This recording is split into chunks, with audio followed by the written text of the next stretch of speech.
Innaka antal alimul hakim. Rabbi israh li sadri wa yassir li amri wahlul 'uqdatam min lisani yafqahu qawli wa saddid lisani wahdi qalbi bihaqqi sayyidina Muhammadin sallallahu alaihi wa alihi wa barak wa sallam. Alhamdulillah wassalatu wassalamu ala Rasulillah Sayyidina Muhammad bin Abdullah wa ala alihi wa sahbihi wa man wala. Yang saya muliakan, saya hormati segenap para habaib,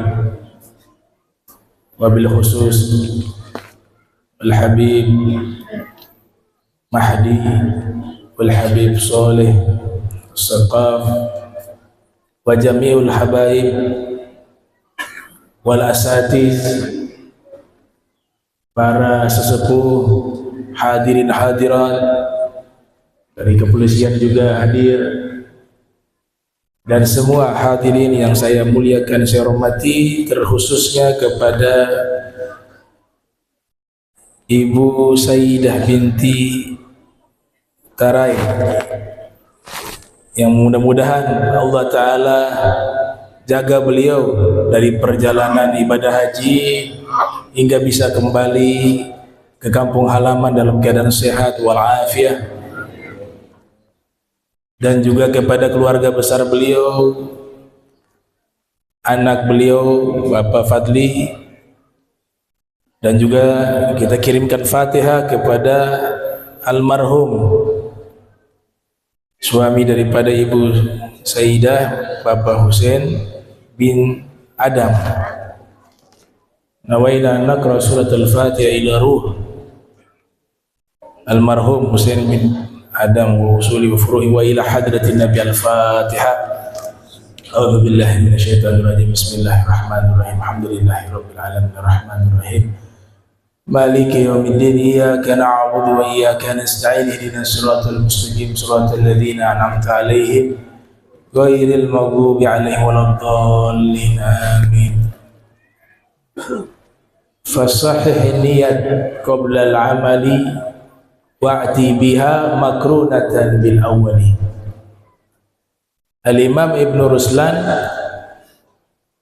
di dalam kitab beliau Zubad menyebutkan, maka perbaikilah niat sebelum beramal. Fasahih niyata qabla al-amali. Jadi sebelum kita melakukan satu amal ibadah, amal kebaikan, maka yang paling awal adalah memperbaiki niat. Kita melakukannya semata-mata hanya untuk mencari ridhonya Allah Subhanahu wa ta'ala. Semua ibadah, termasuk ibadah haji, yang kita lakukan tujuannya adalah untuk mendapatkan ridhonya Allah Subhanahu wa ta'ala dan melaksanakan perintahnya. Karena ibadah haji bagian daripada perintah Allah, man istata'ah, bagi siapa yang mampu untuk melakukannya. Bukan ingin mendapatkan gelar biar dipanggil haji dan hajah. Niatnya untuk ibadah, bukan mendapatkan gelar. Sekalipun nanti suatu saat gelar itu disematkan kepada kita, tapi niat awal kita ibadahnya bukan mencari gelar, itu gak ada masalah. Saya teringat ada satu riwayat, seorang ulama besar, murid daripada Imam Ja'far Shadiq bin Muhammad Al-Baqir, yang lahir tahun 83 Hijriah, wafat 148 Hijriah. Beliau memiliki seorang murid, seorang ulama yang sangat terkenal bernama Al-Imam Sufyan Ats-Tsauri, ulama kelahiran tahun 97 Hijriah, wafat 161 Hijriah. Al-Imam Sufyan Ats-Tsauri pernah berkunjung ke rumah salah seorang yang pada waktu itu orang tersebut baru pulang dari melaksanakan ibadah haji. Datanglah Imam Sufyan Ats-Tsauri bersama beberapa muridnya ke rumah tersebut, Sampai di rumah tersebut dijamu oleh sahibul bait yang baru pulang dari tanah suci. Kemudian dihidangkan minuman, dihidangkan makanan.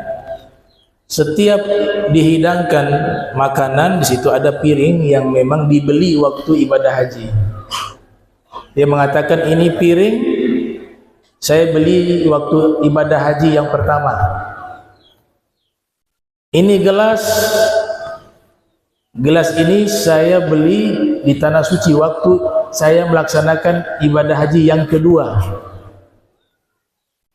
Dan piring yang satu ini saya beli waktu ibadah haji yang ketiga.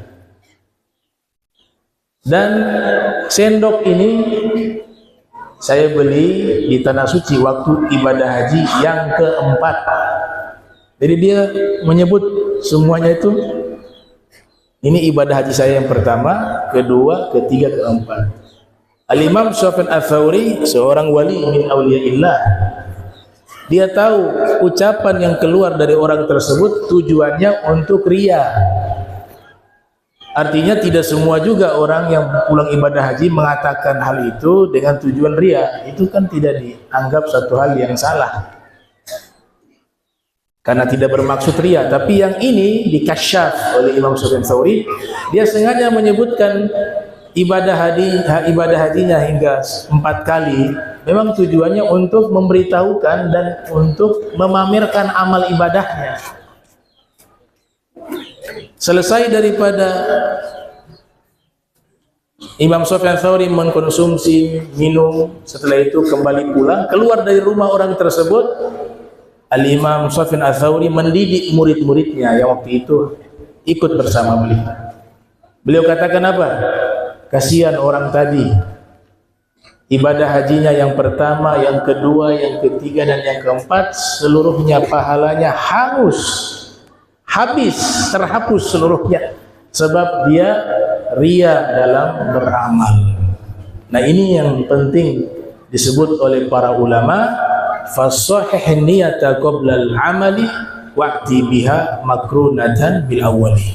Perbaiki niat dalam semua amal ibadah yang kita lakukan.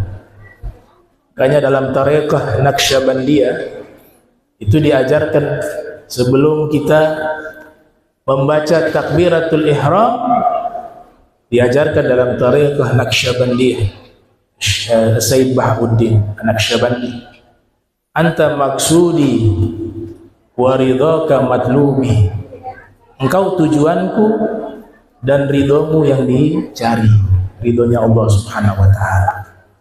Jadi yang pertama adalah memperbaiki niat untuk melakukan ibadah haji, dan juga secara keseluruhan semua amal ibadah membutuhkan tashihun niat, perbaikan niat. Innamal a'malu binniyat, semua amalan dihitung dari niat. Dikatakan juga dalam riwayat, niyatul mu'min khairun min amalih, niat orang beriman lebih baik dari amalnya. Al-Habib Abdullah Al-Haddad mengatakan, rubba qalilin katsarathun niyah, ada kalanya amalan yang sedikit tapi pahalanya menjadi besar, menjadi banyak, sebab banyak terdapat niat yang baik. Wa rubba katsirin qallalat an-niyah, ada kalanya amalan yang begitu banyak pahalanya berkurang sedikit, menjadi sedikit, bahkan bisa terhapus pahalanya sebab sedikitnya niat atau salah di dalam berniat. Niatnya ibadah bukan karena Allah, tapi dia berniat untuk manusia, yang disebut dengan riya, dan ingin didengar orang banyak disebut dengan sum'ah. Yang kedua yang perlu diperhatikan bagi orang yang ingin melaksanakan ibadah haji adalah sebelum melakukan perjalanan safar ke tanah suci, maka wajib, sebagian ulama mengatakan wajib, sebagian lainnya mengatakan sunnah. Hukum taubat itu wajib asalnya. hukum taubat, karena siapapun kita yang namanya manusia pasti punya dosa. Al-insan makanul khata wa nisyan. Innama sumiyal insan minan nisyan. Karena manusia tempatnya salah, tempatnya lupa, sehingga hukum taubat itu wajib. Tapi ulama menambahkan juga, ditekankan juga untuk taubat sebelum melakukan perjalanan menuju ke tanah suci untuk melaksanakan ibadah haji atau umrah. Itu diperintahkan pada kita untuk bertaubat. Hakikatnya ibadah haji itu sendiri, jika dilakukan, semua dosa orang yang melaksanakan ibadah haji insya Allah secara otomatis diampuni oleh Allah Subhanahu wa ta'ala. Hujju qala Nabi sallallahu alaihi wasallam, fa innal hajja yaksilul dzunub kama yaksilul ma'ud daran. Berhajilah kalian, kata Nabi, sesungguhnya ibadah haji mencuci seluruh dosa-dosa sebagaimana air mencuci dan membersihkan seluruh kotoran-kotoran. Jadi ibadah haji penghapus dosa, kafaratul dzunub. Akan tetapi kita dianjurkan sebelum melaksanakan ibadah haji kita bertobat kepada Allah Subhanahu wa taala, sehingga tuhurun ala tuhurin, suci di atas kesucian, bersih di atas kebersihan. Taubat itu diibaratkan seperti toharah yang sifatnya ma'nawiyah, ya, bersuci yang sifatnya makna. Karena dosa itu adalah najis yang tidak terlihat oleh mata, maka cara mensucikannya dengan bertaubat. Sebagaimana wudu itu membersihkan sesuatu yang zahir, atau ijalatun najasa, menghilangkan najis, itu menghilangkan najis yang konkret yang bisa dilihat oleh mata. Oleh sebab itu Allah Ta'ala berfirman di dalam Al-Quran, Innallaha yuhibbut tawwabin wa yuhibbul mutatahhirin. Sesungguhnya Allah mencintai orang-orang yang bertobat, senang bertobat. Ini maknanya adalah tohara al-ma'nawiyah, karena menghapus dosa itu menghilangkan najis ma'nawiyah. Kemudian dilanjutkan mutatahhirin, dan Allah mencintai orang-orang yang senang bersuci, bersuci secara hissiyah, najis yang kelihatan oleh mata. Kemudian Allah mengatakan sesungguhnya Allah mencintai orang-orang tersebut yang senang bertobat dan juga selalu mensucikan dirinya. Nabi kita Muhammad sallallahu alaihi wasallam, beliau sudah melafadzkan kalimat talbiyah dalam beberapa kitab disebutkan, bahkan di dalam sulbi leluhurnya namanya Ilyas. Sayyidina Ilyas adalah leluhur Nabi Muhammad sallallahu alaihi wasallam. Itu Sayyidina Ilyas mengatakan bahwa beliau mendengar di dalam sulbinya suara talbiyah Nabi Muhammad sallallahu alaihi wasallam. Nabi membacakan kalimat talbiyah, labbaik Allahumma labbaik, labbaik la syarika laka labbaik, innal hamda wan ni'mata laka wal mulk la syarikalah. Itu dibaca oleh Nabi di alam arwah, bahkan juga di dalam sulbi leluhur-leluhurnya. Jadi panggilan haji ini dalam sejarah menyebutkan bahwa Nabi Ibrahim yang menyerukan atas perintah Allah, tapi hakikatnya yang pertama kali menyerukan panggilan ibadah haji adalah Nabi Muhammad sallallahu alaihi wasallam. Ada hikmah yang sangat besar kandungannya.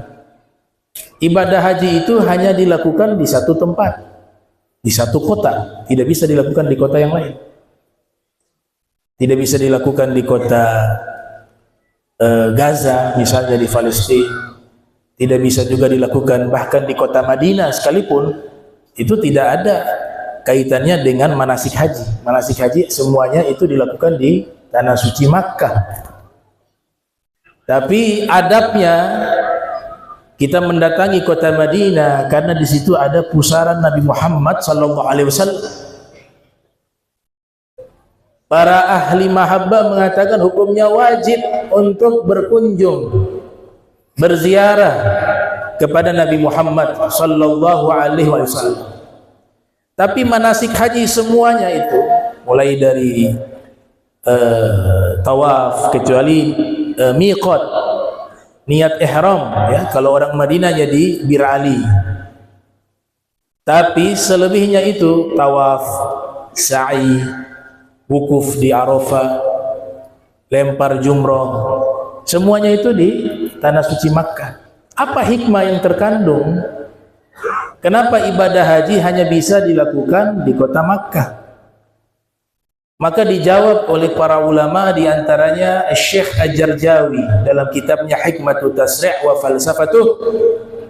Alasan yang pertama, karena tempat itu adalah tempat lahirnya Nabi Muhammad sallallahu alaihi wasallam. Sebenarnya ibadah haji ke kota Makkah tujuannya untuk mengenang Nabi Muhammad.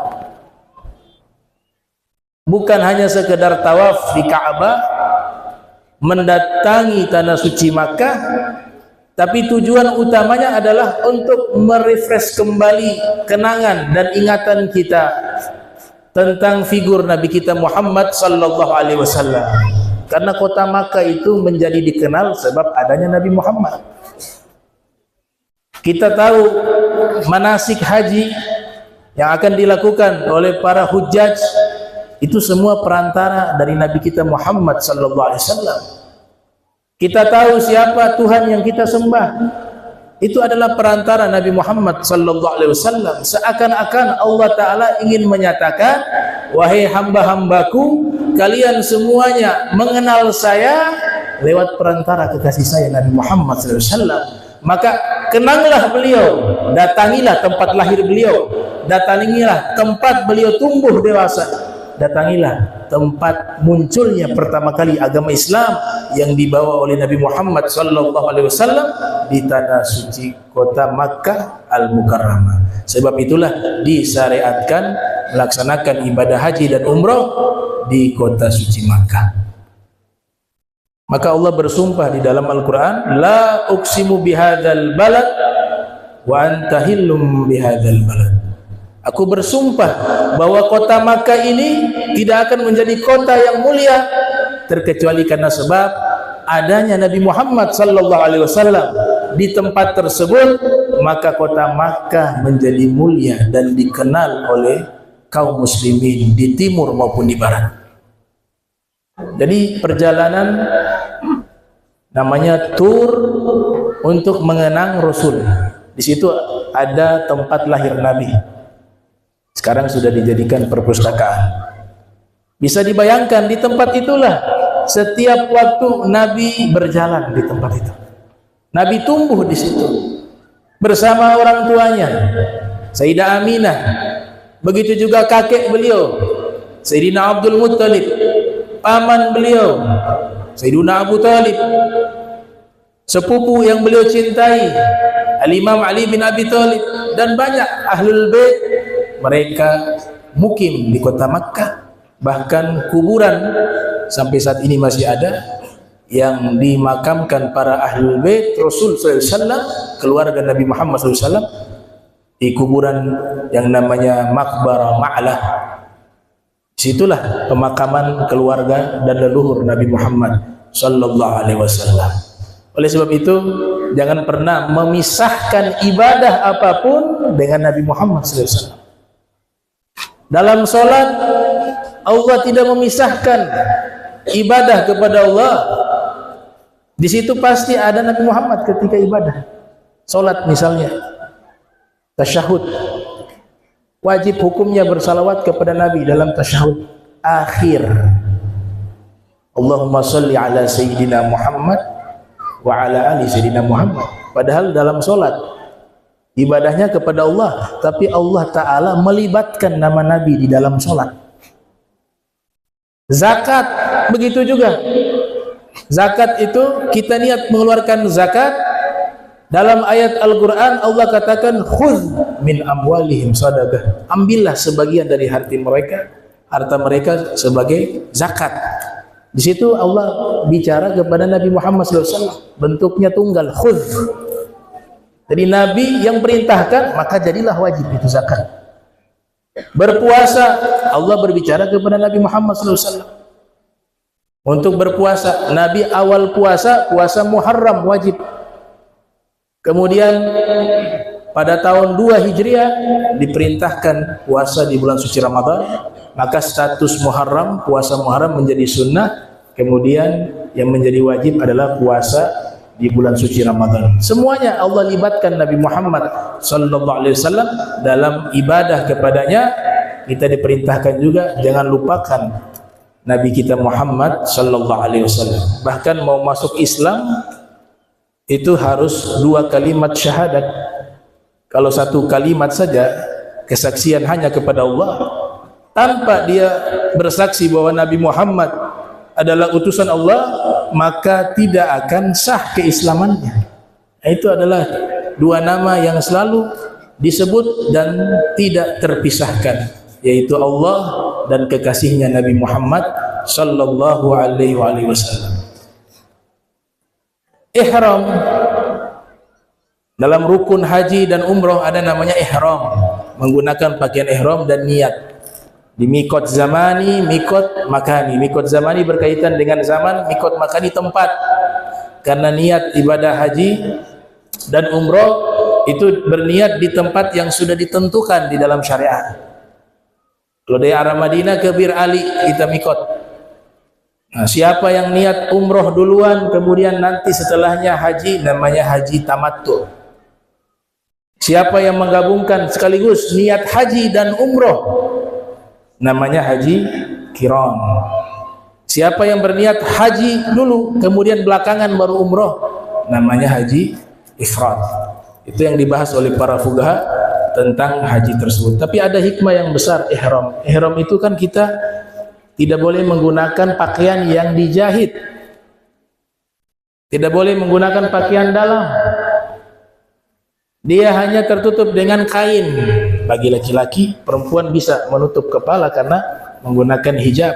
Tapi bercadar itu wajah dibuka. Boleh pakai cadar tapi bayar dam. Ya. Tanpa ada baju dalam, tanpa ada celana dalam, tanpa pakaian yang dijahit.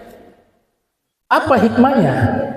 Dan itu semuanya diwajibkan, mau dia orang Arab asli atau orang ajam, mau Afrika, mau Indonesia, mau Cina, mau India, semuanya seragam. Mau kaya, mau miskin, sama semuanya. Pakaiannya tidak ada yang beda, hanya kain ihram. Apa hikmahnya?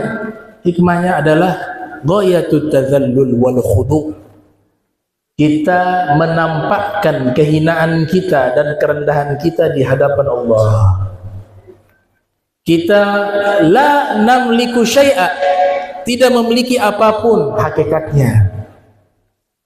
Di hadapan Allah yang kita bawa bukan harta, bukan jabatan. Yang kita bawa adalah ketundukan kita kepada Allah. Maka diseragamkan dengan pakaian ihram. Kemudian ada pengingat, kata Syekh Jarjawi, bahwa di yaumil qiyamah semua manusia akan berada di satu tempat, namanya al-mahsyar, yang mereka gunakan pakaian ihram. Saya termasuk orang yang ikut pendapat ulama yang menolak ya pendapat bahwa semua manusia dibangkitkan di hari kiamat dalam keadaan telanjang bulat. Orang-orang soleh masa dibangkitkan telanjang bulat? Apalagi para nabi. Hasya wa qalla. Ya. Benar ada hadisnya dalam Sahih Muslim. Tapi diteliti oleh para muhadditsun bahwa hadis ini bukan derajat mutawatir. Dan hadis ini juga banyak bertentangan dengan ayat Al-Quran dan juga hadis-hadis Nabi lainnya. Maka dipastikan itu bukan sabda Nabi Muhammad SAW yang mengatakan seluruh manusia, baik yang kafir maupun mukmin, baik yang taat maupun ahli maksiat, semuanya telanjang bulat di yaumil qiyamah. Bagaimana para nabi bisa telanjang bulat? Bagaimana orang-orang soleh bisa telanjang bulan? Sedangkan di dunia saja Nabi Adam diturunkan, tidak ada manusia kecuali hanya Nabi Adam dengan Siti Hawa. Tapi Allah perintahkan pertama kali apa? Untuk menutup aurat. Kami turunkan kepada kalian pakaian dari langit untuk menutup aurat kalian. Dan Nabi Adam dan Siti Hawa juga turun tidak dalam keadaan telanjang. Itu riwayat Israiliyat, ya, nggak boleh dipercaya. Bagaimana Allah mentelanjangi kekasihnya? Kemudian diturunkan. Itu riwayat dari Bani Israel, sudah diteliti oleh Syekh Abdul Qahir dalam kitab beliau tentang riwayat-riwayat Israiliyat yang ada dalam kitab tafsir Al-Quran. Jadi semua tertutup auratnya di yaumil qiyamah. Dan salah satu dalil yang sangat kuat bahwa ketika seorang muslim meninggal dunia, yang memandikan jenazah beliau yang wafat, hukumnya haram dengan sengaja melihat aurat orang yang sudah meninggal. Jadi yang memandikan jenazah gak boleh melihat aurat orang yang meninggal, padahal orangnya sudah meninggal.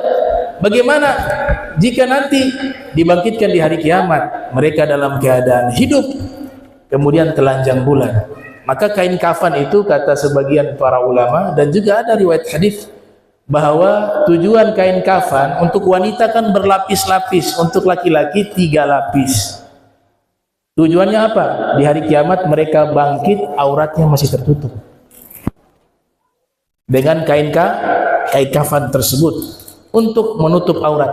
Simulasinya adalah ketika seluruh kaum muslimin berkumpul di tanah suci, di Masjidil Haram, mereka semuanya menggunakan pakaian ihram. Itu simulasi hari kebangkitan, yaitu mereka bangkit dengan menggunakan kain yang menutup aurat mereka. Yub'atsuna yaumal qiyamati bi akfanihim. Mereka dibangkitkan di hari kiamat dengan kain-kain kafan mereka. Itu ihram. Yang kedua ada namanya tawaf, mengelilingi Ka'bah sebanyak 7 kali. Ada tawaf gudum, ada tawaf al-ifadah, ada tawaful wada'. Tawaful qudum berbicara tentang adab. Kita datang ke tempat yang sangat dimuliakan oleh Allah, maka harus ada penghormatan pada tempat tersebut, yaitu dengan cara apa? Tawaf 7 kali. Kalau masjid, penghormatannya adalah sholat tahiyatil masjid. Masuk ke masjid, Nabi larang duduk. Nabi mengatakan, idza dakhala ahadukum al-masjida fala yajlis hatta yusalli raka'ataini. Apabila salah seorang di antara kalian masuk ke masjid, jangan duduk. Kenapa Nabi melarang? Karena Nabi ingin menyampaikan adab. Ini tempat yang mulia, masjid, sehingga diistilahkan Baitullah, rumahnya Allah. Maka cara menghormatinya tempat mulia itu, kamu harus sholat 2 rakaat. Namanya sholat tahiyatil masjid. Ya, Nabi katakan, apabila salah seorang di antara kalian masuk ke masjid, fala yajlis, maka jangan dia duduk, hatta yusalli rak'ataini, hingga dia sholat 2 rakaat. Itu penghormatan kepada masjid. Kalau penghormatan kepada al-Masjidil Haram, bukan sholat sunnah tahiyatul masjid, tapi tawaf. Ketika kita sampai ke Masjidil Haram, awal pertama kali yang kita lakukan adalah tawaf 7 kali ke Ka'bah. Setelah tawaf, baru sholat sunnah. Boleh dianjurkan di maqam Ibrahim. Wattakhidhu mim maqami Ibrahim musalla. Jadikanlah maqam Ibrahim itu sebagai tempat sholat. Itu firman dari Allah Subhanahu wa taala di dalam Al-Quran. Kata maqam di sini adalah tempat pijakan kaki Nabi Ibrahim, bukan kuburan. Itu batu diinjak oleh Nabi Ibrahim ketika membangun atap Ka'bah atau fondasi-fondasi Ka'bah. Maka batu itu diringankan oleh Allah untuk bisa digeser, maka diinjak oleh Nabi Ibrahim, ternyata jadi lunak itu batu. Maka jadilah stempel kakinya Nabi Ibrahim di maqam Ibrahim sampai saat ini. Dan ada ulama bernama Al-Imam Alusi Al-Baghdadi dalam kitab Ruhul Ma'ani mengatakan dan batu itu pun dipilih oleh Allah berasal dari surga. Sama seperti Hajar Aswad. Nazala al-Hajarul Aswad. Hajar Aswad turun ke dunia, wa huwa asyaddu bayadan minal laban. Dia warnanya lebih putih daripada susu. Dari mana turunnya? Minal jannah, dari surga. Fasawadathu khatoya bani Adam. Lalu dosa-dosa anak Adam membuat batu itu berubah menjadi hitam. Hadis diriwayatkan oleh Imam At-Tirmidzi yang lahir tahun 209 Hijriah, wafat 279 Hijriah dalam kitab Sunannya. Tawaf kudum, tawaf ketika datang, tawaf ifadah, tawaf pelaksanaan ibadah hajinya, tawaf wada', tawaf perpisahan. Hukum tawaf, kita bicara sedikit tentang fikih. Wajib dalam keadaan berwudu. Tawaf itu wajib dalam keadaan berwudu. Nabi katakan dalam hadis, at-tawaf bimanzilati shalah illa anna Allah Ta'ala ahalla fihi an-nutqa. Tawaf posisinya sama seperti sholat.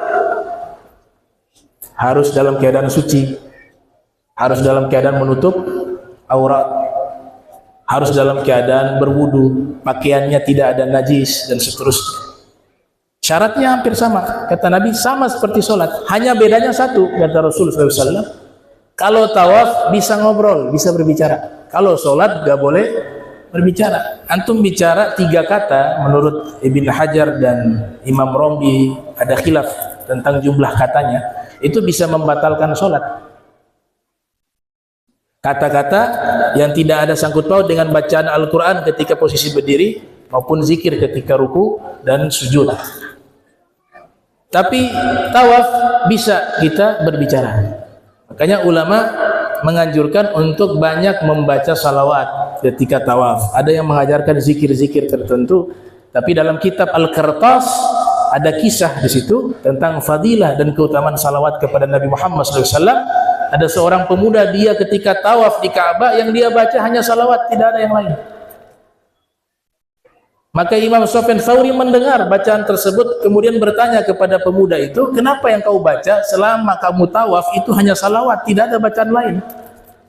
Maka dia ceritakan, tahun lalu saya ibadah haji dengan ayah saya. Kemudian pulang dari ibadah haji, di tengah jalan ayah saya meninggal dunia di tengah gurun pasir, nggak ada manusia di situ. Ayah saya ketika meninggal, mohon maaf, wajahnya berubah menjadi hitam. Karena saya paham, saya tahu bahwa ayah saya bukan termasuk orang yang ahli taat, bukan ahli ibadah, banyak melakukan maksiat, banyak melakukan pelanggaran.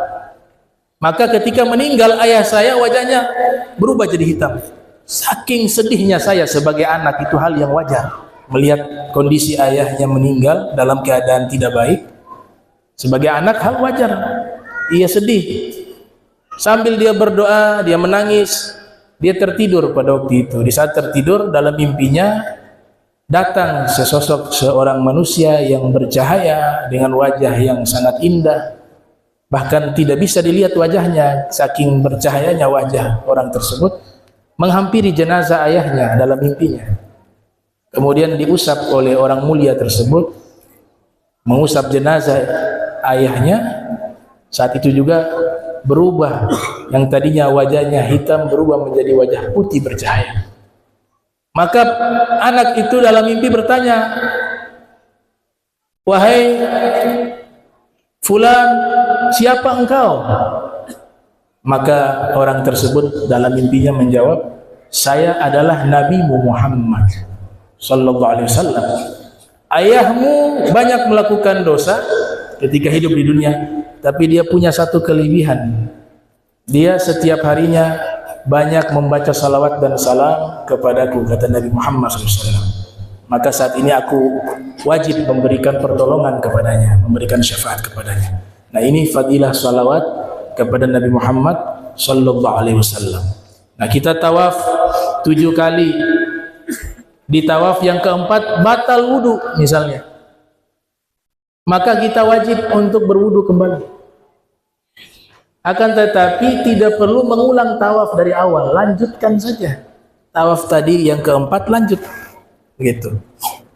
Dan wajib dalam keadaan bersuci. Beda dengan sa'i. Kalau sa'i tidak wajib berwudu. Kita sunnah berwudu. Di tengah-tengah sa'i tahu-tahu batal wudu, gak perlu lagi sibuk untuk wudu lagi. Apalagi ketika haji banyak orang sulit. Lanjutkan saja. Itu sa'i. Karena hukum sa'i tidak wajib dalam keadaan berwudu, tapi sunnah. Beda dengan tawaf. Tawaf hukumnya wajib dalam keadaan berwudu. Nah, ini yang diterangkan oleh para fuqaha. Ya, ada tawaf, ada sa'i. Ini rukun-rukun yang penting yang harus diperhatikan ya. Sa'i di mana? Safa wal Marwah. Inna Safa wal Marwah min sya'airillah, faman hajjal baita aw i'tamara fala junah alaihi ay yatawafa bihima. Kenapa kita mendatangi Bukit Safa Marwah? Di situ ada hikmah, yaitu hikmah keagamaan, ada hikmah sejarah. Hikmah keagamaan, kita belajar cara meminta kasih sayang Allah. Siti Hajar itu mengajarkan kepada kita bagaimana sih kita sebagai hamba ketika ingin meminta kepada Allah rahmatnya, pertolongannya, itu beliau naik ke Bukit Safa Marwah, mengharap, menadahkan kedua tangan, hatinya tidak mengarah kepada makhluk manapun. Karena waktu itu di tempat tersebut, di kota Makkah, belum ada penghuni, belum ada yang tinggal. Baru beliau, Siti Hajar dengan putra beliau, Nabi Allah Ismail yang masih bayi pada waktu itu. Coba lihat, beliau tawakalnya pada waktu itu 100% hanya kepada Allah. Karena mau berharap ke manusia juga tidak ada manusia waktu itu. Ini mengajarkan apa? Kalau tawakal hatinya harus total. Yakin bahwa Allah akan menolong kita. Allah akan berikan rahmat kepada kita. Itu modal yang sangat besar bagi seorang mukmin, keyakinan. Itu yang dilakukan oleh Siti Hajar. Dalam kondisi di tempat yang tidak ada air, tidak ada kehidupan, tidak ada manusia, tidak ada pohon, tidak ada makanan, tidak ada minuman, tapi dia punya keyakinan tidak mungkin Allah biarkan hambanya dalam keadaan seperti itu. Kalau hamba ini mengerahkan tawakalnya kepada Allah dan meminta pertolongan kepada Allah dengan penuh keyakinan, pasti Allah akan menolong. Dan itu terbukti. Akhirnya dikeluarkan air Zam-Zam, muncul itu air, beliau minum, Nabi Ismail minum, dan Nabi katakan berkah daripada Siti Hajar saat ini kita bisa rasakan sampai sekarang, yaitu air Zam-Zam yang kita minum. Kemudian juga setelahnya digali oleh Sayyidina Abdul Muttalib dan Al-Harith. Setelah ditutup air Zam-Zam hilang beberapa masa, digali kembali oleh Sayyidina Abdul Muttalib dan juga Al-Harith. Maka kita diajarkan oleh guru-guru kita, ketika minum air Zam-Zam jangan lupa untuk Al-Fatihah kepada Siti Hajar dan juga kepada Sayyidina Abdul Muttalib dan Sayyidina Al-Harith, karena mereka yang menggali dan menemukan kembali air Zam-Zam. Dan air Zam-Zam ini disebutkan dalam hadis, afdahul miyah 'alal wajhil ardi ma'u Zam-Zam. Paling afdalnya air di atas muka bumi ini adalah air Zam-Zam. Tapi air yang lebih hebat adalah air yang pernah keluar dari jari jemari Nabi Muhammad sallallahu alaihi wasallam, sebagaimana yang dinyatakan oleh Imam Taqiyuddin As-Subki. Yang berikutnya, wukuf di Arafah. Nabi katakan al-hajju Arafah, ibadah haji adalah wukuf di Arafah. Apa hikmahnya kita wukuf di Arafah? Hikmah yang pertama, tabarukan, ngambil berkah. Karena tempat tersebut, yaitu Arafah, itu adalah tempat berkumpulnya para nabi. Semua para nabi pernah wukuf di Arafah. Mulai dari Nabi Adam sampai Nabi kita Muhammad sallallahu alaihi wasallam. Jadi kurang lebih 124.000 nabi dan rasul, mereka semuanya diperintahkan oleh Allah wukuf di Arafah. Dan luar biasanya, di tanggal yang sama, Jadi orang-orang haji ketika wukuf di Arafah itu tanggal yang sama ketika semua para nabi dan para rasul wukuf di Arafah.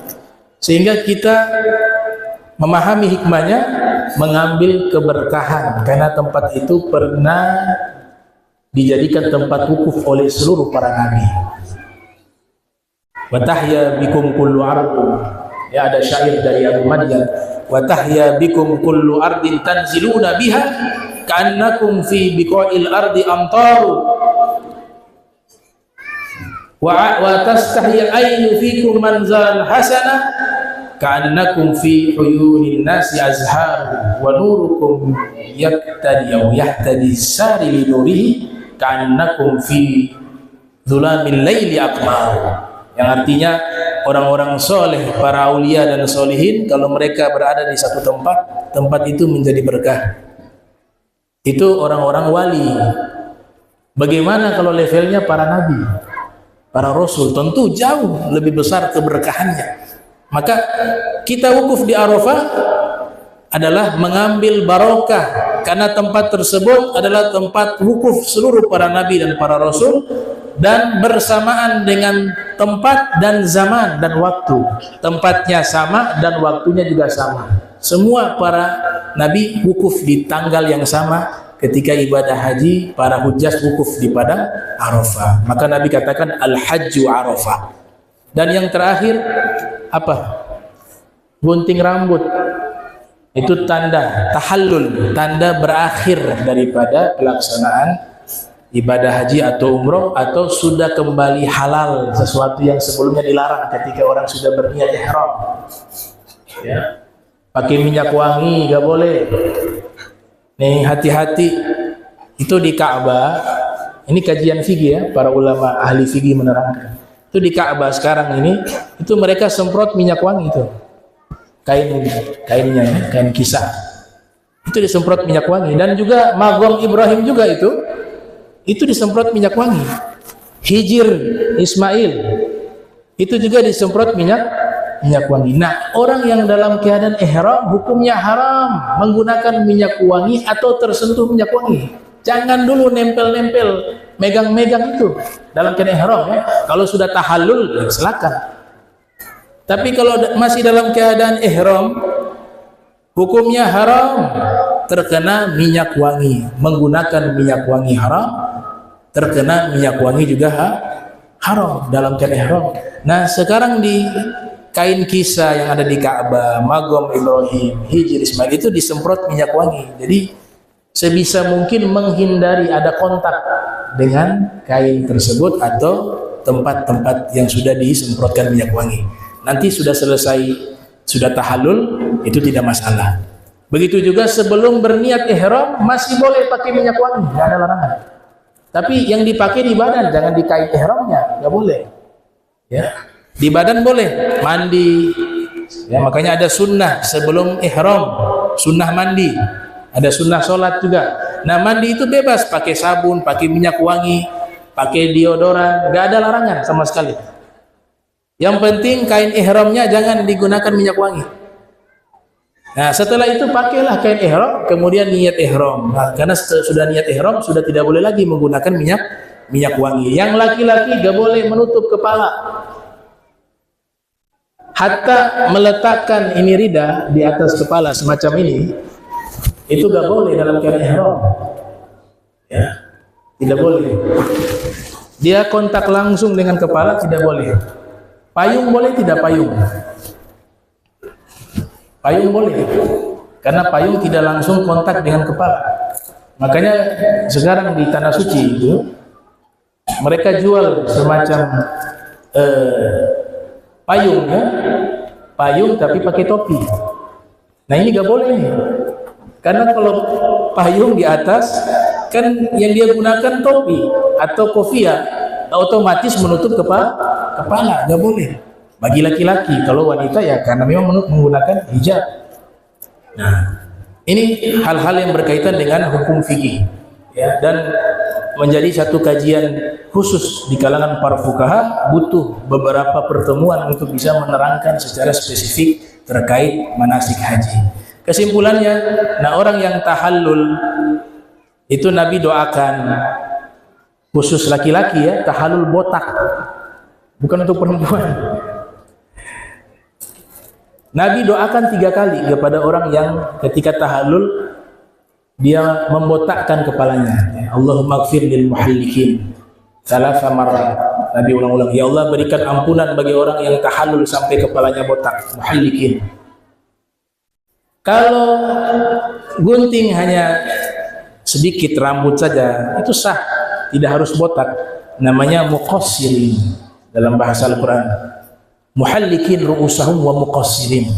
Orang-orang yang mencukur botak rambut-rambut mereka dan menggunting pendek rambut mereka. Ya, kadang-kadang disalahpahami bahwa yang berhak untuk menggunting itu orang yang sudah melaksanakan ibadah haji atau sedang melaksanakan ibadah haji dan umroh. Padahal tidak ada syarat itu. Siapapun yang gunting sah selama dia muslim. Ya. Makanya banyak tukang gunting tuh yang menawarkan jasa itu. Tukang gunting belum melaksanakan, saat itu belum dalam keadaan ihram. Jadi gak ada syarat ihram untuk menggunting rambut tahallul. Siapapun bisa selama dia muslim. Bahkan menggunting sendiri juga sah. Nggak ada orang mencari, ya sudah, ada gunting sendiri sah juga menurut pendapat yang mu'tamad itu. Jadi nggak ada syarat bahwa yang menggunting rambut harus orang yang melaksanakan ibadah haji atau umroh. Nah, ini terkait masalah tersebut. Khitamul kalam sebagai penutup, ini sebagai nasihat kepada saya secara pribadi, bahwa semua amal ibadah yang kita lakukan, kalau kita ingin tahu ini amalan kira-kira diterima Allah apa tidak, itu sebenarnya gampang, sudah dikasih kisi-kisi oleh para kaum sholihin. Sama kayak puasa kemarin Ramadan, kita ingin tahu nih indikator atau tanda Allah terima gak puasa kita. Memang kita diajarkan husnuzon kepada Allah ya, gak boleh kita ini beramal ragu ya, jangan-jangan Allah tidak terima. Itu gak diajarkan oleh Nabi kita Muhammad SAW. Karena Allah katakan, ana inda dzanni 'abdi li. Saya berdasarkan prasangka hamba saya kepadaku. Kalau kalian prasangka baik kepadaku, ya aku berikan sesuai prasangka itu. Tapi ada ulama mengatakan, untuk meyakinkan bahwa amalan kita diterima oleh Allah, tandanya adalah setelah melakukan amal baik, setelahnya dia melakukan amal baik. Itu tanda amal sebelumnya itu diterima oleh Allah Ta'ala. Maksudnya begini ibu-ibu, kalau contoh puasa Ramadan, Al-Hafiz Ibnu Rajab Al-Hambali dalam kitab Lataiful Ma'arif, salah satu ulama besar mazhab Hambali yang lahir tahun 736 Hijriah, wafat 795 Hijriah, beliau mengatakan bahwa anna muawadah as-siyam ba'da siyami Ramadan, sesungguhnya membiasakan puasa sesudah puasa di bulan suci Ramadan, alamah ala gubuli saumi Ramadan, itu sebagai tanda bahwa amal ibadah puasa yang di bulan Ramadan diterima oleh Allah. Lianna Allah Ta'ala idza tagabbala amal 'abdin waffaqahu li 'amalin shalihin ba'dahu. Karena sesungguhnya Allah Ta'ala jika ingin menerima amalan seorang hamba, Allah berikan taufik kepadanya bisa melakukan amal soleh setelahnya. Wa kama qala ba'duhum thawabul hasanati al hasanatu ba'daha. Sebagaimana pendapat para ulama, pahala kebaikan adalah kebaikan setelahnya. Jadi kalau puasa Ramadan, insya Allah kita pastikan mudah-mudahan Allah terima. Itu kata beliau, kalau setelah Ramadan, setelah hari raya kan haram puasa, nggak boleh puasa di hari raya, hukumnya haram. Hari raya Idul Fitri, Idul Adha, ya. Itu yaumul akli wa syurbi fala sauma fihi, itu hari makan dan minum, nggak boleh puasa di hari itu. Setelahnya 2 Syawal ada puasa sunnah, namanya puasa Syawal 6 hari.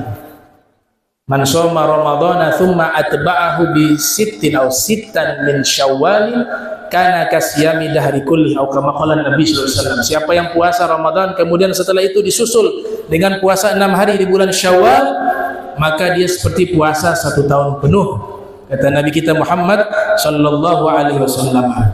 Nah, ini tanda kalau orang yang melaksanakan puasa Syawal, puasa Ramadannya diterima oleh Allah. Itu rumusan dari Al-Hafiz Ibnu Rajab Al-Hambali.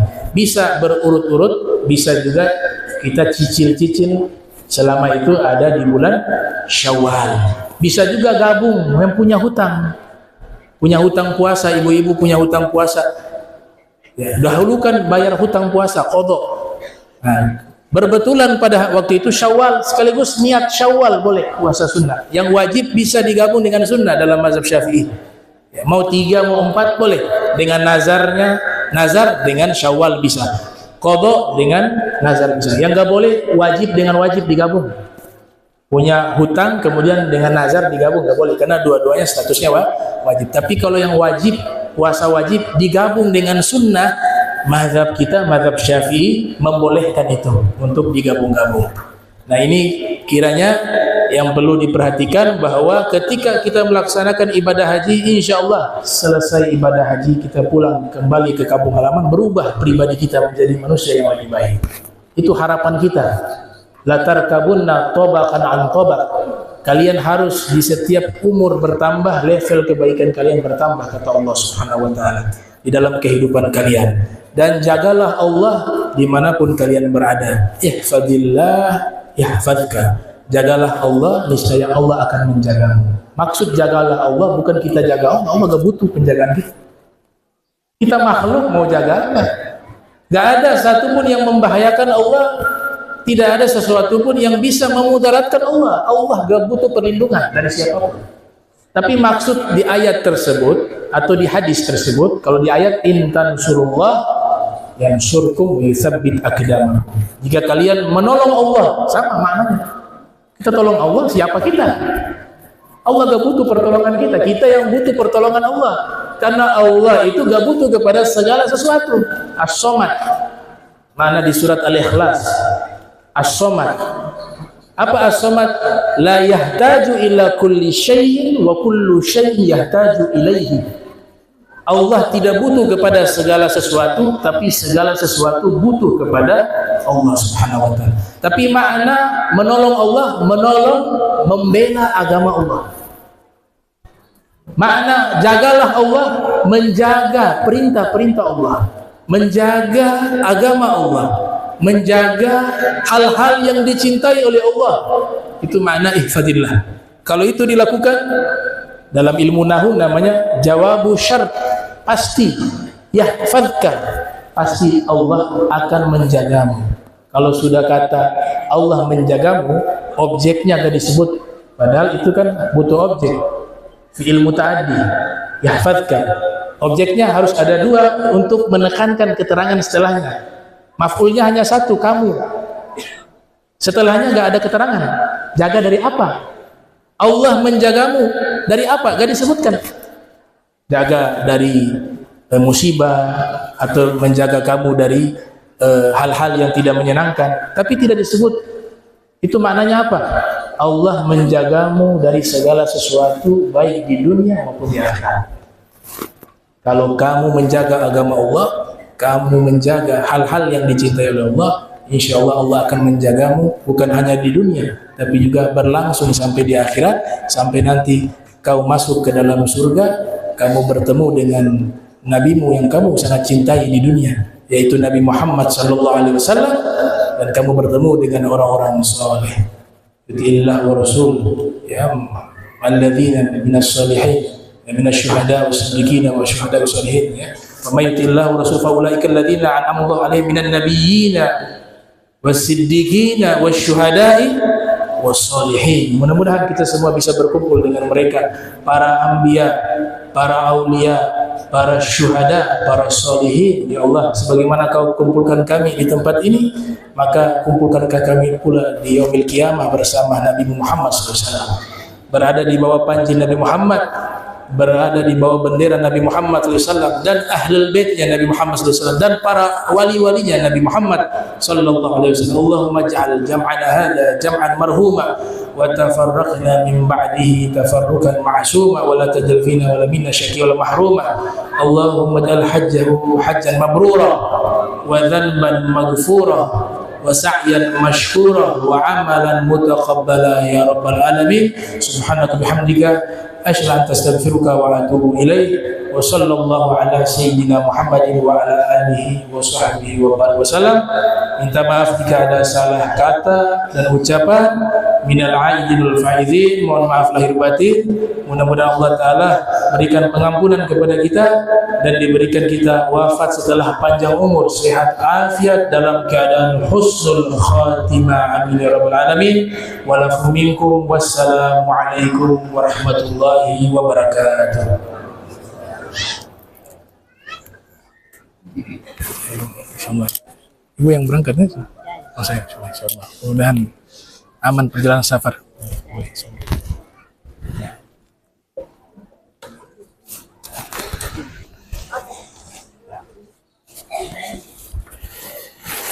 Ada.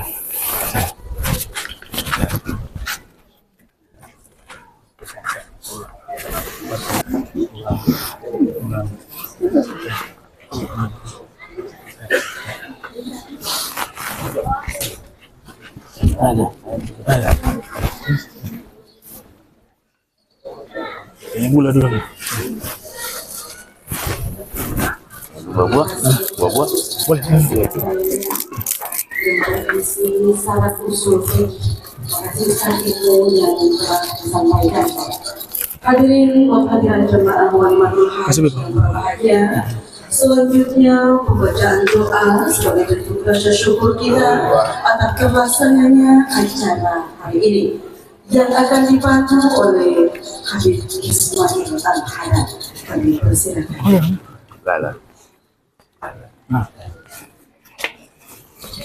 Kalau anak sebelum kada.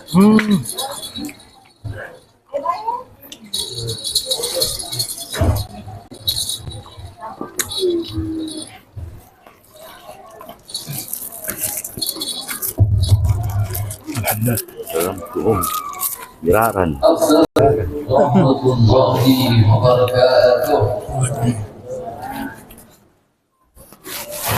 Al-Fatihah ala niyatil qabul wa tamami kulli suri wa ma'mul wa salamun zahiran ya rahmatin nabi Muhammadin sallallahu alaihi wasallam wa ala alihi wa ashabihi kiramil fatiha.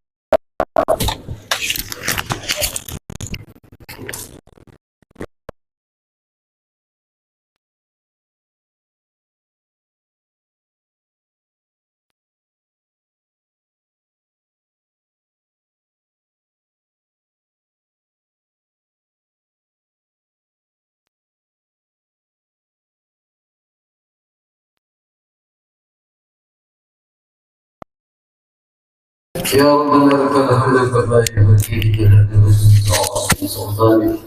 اللهم صل وسلم على سيدنا محمد مفتاح باب رحمة الله عدد ما في علم الله صلاة وسلاما دائما بدوام ملك الله وعلى آله وصحبه عدد كل ذرة أرض الله.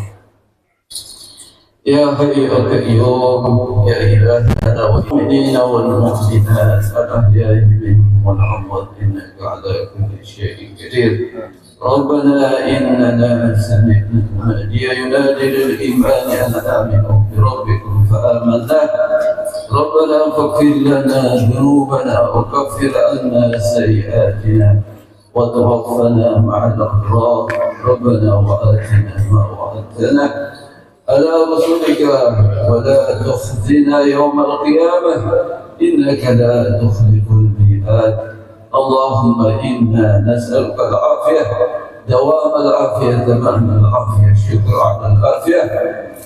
اللهم إنا نسألك العافية في الدين والدنيا والآخرة. اللهم اجعلها هديا مبرورا وشعيا مشكورا وذنبا مغفورا وتجارا لن تبور يا أهل ما في الصدور أخرجها من الظلمات إلى النور.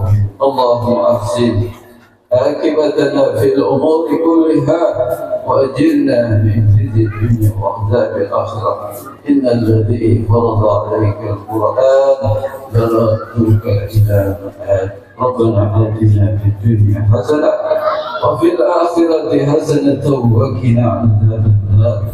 يا كريم يا وهاب أدخلنا بالفردوس الجنة بالفردوس الأعلى بغير حساب وارزقنا النظر إلى وجهك الكريم أستجب وأنا أستجب وأنا أستجب وأنا وصلى الله تعالى على خير خلقه سيدنا محمد وآله وصحبه أجمعين. سبحان ربك رب العزة عما يصفون وسلام على المرسلين والحمد لله. والسلام عليكم ورحمة الله وبركاته.